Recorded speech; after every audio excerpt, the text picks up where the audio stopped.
Verilmiş kəsiri hesablamağı bizdən istəyir. Birinci ifadə -13,5-dir, lakin modulda da. Modulun xassiyəsinə görə bilirik ki, buradan ifadə cavab 13,5 olmuş olur, müsbət çıxır.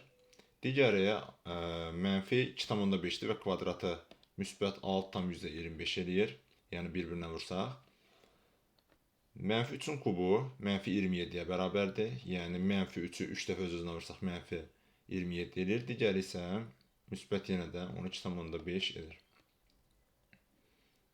Burada da nə edirik? İxtisarlara aparsaq görürük ki, 12,5 ilə 6,25 hər ikisi 6,25 ixtisar gedir. Burada 1 qalır, burada isə 2-yə bərabər.